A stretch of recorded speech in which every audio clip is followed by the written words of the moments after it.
Kemunculan Dajjal terekam jelas dalam Al-Quran dan hadis yang akan menyebarkan fitnah dan mengaku sebagai Tuhan.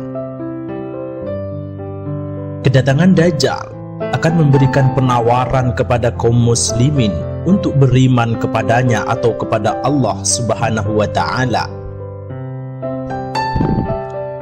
Dajjal akan memberikan penawaran kepada kaum muslimin untuk beriman kepadanya atau kepada Allah.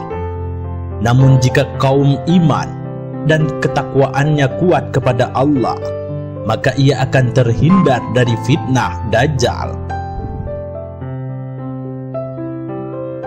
Dajjal lahir dari keluarga penyembah patung sapi betina di zaman setelah Sam dan Nuh.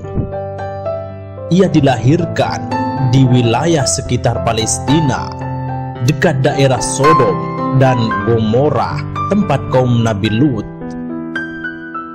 Sementara ayah dan ibu Dajjal dilahirkan dari hasil perzinahan antara mahram atau saudara. Ciri-ciri ayah Dajjal: berbadan tinggi, gemuk, dan memiliki hidung seperti paruh burung. Sedangkan ibunya berbadan gemuk, kedua tangannya panjang, dan memiliki payudara yang besar. Mereka keturunan Yahuja atau Yahudi yang telah menikah selama 30 tahun tetapi tidak dikaruniai seorang anak. Mereka dulunya penyembah patung sapi betina. Patung ini bukan patung biasa, melainkan setan yang menyerupainya. Mereka menganggap patung sapi tersebut adalah Tuhan yang dapat mengabulkan permintaannya. Mereka senantiasa melakukan penyembahan dengan menyembelih hewan dan meminum khamar yang dipersembahkan kepada setan sapi betina itu. Ketika suatu malam, pasangan suami istri tersebut mendengar suara dari patung sapi betina bahwa ia telah meridai pasangan suami istri untuk memiliki seorang anak.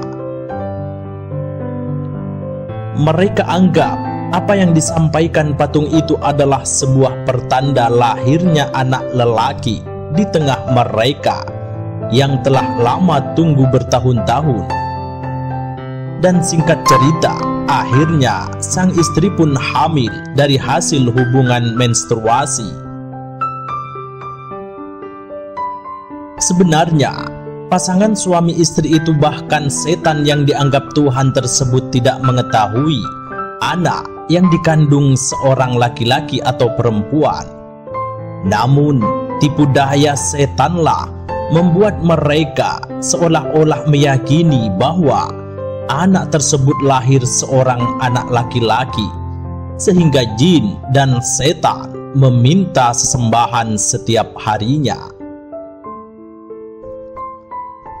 Setelah berbulan-bulan mengandung, lahirlah anak laki-laki bernama Dajjal yang telah lama mereka idamkan selama 30 tahun. Namun ironis, anak baru lahir tersebut cacat sebelah matanya. Bahkan sang bayi selalu tidur siang dan malam, sehingga jarang menghisap air susu ibunya. Hal inilah membuat orang tua Dajjal kesusahan dan menderita. Sialnya lagi, sang ibu Dajjal meninggal akibat penyakit keracunan sebab tertahan air susunya. Sedangkan sang ayah diusir dari desa setelah dia mengakui kesalahannya, sebab tak kuat menahan kurungan dan siksaan di dalam penjara oleh hakim. Pengakuan tersebut melihat Dajjal tidur di dekat patung-patung berhala yang dianggap sebagai anak keberuntungan. Namun, sang hakim menyangkal dan mengatakan bahwa hal tersebut hanyalah tipu daya dan rekayasa semata. Dajjal pun akhirnya diambil oleh hakim itu untuk dirawat di dalam istana Namun, selang beberapa bulan, wilayah yang ditempati Dajjal mengalami kerusakan sampai luluh lantak. Kemudian setelah kejadian itu, Allah memerintahkan malaikat Jibril untuk menolong Dajjal, lalu meletakkannya di pulau terpencil yang dikelilingi lautan luas yang dikenal dengan Laut Yaman. Pulau tersebut dihuni oleh hewan mengerikan dan berbulu tebal. Hewan tersebut dikenal sebagai Al-Jassa, hewan yang menemani Dajjal sampai dia dibebaskan dari rantai besar yang membelenggunya pada akhir zaman nanti.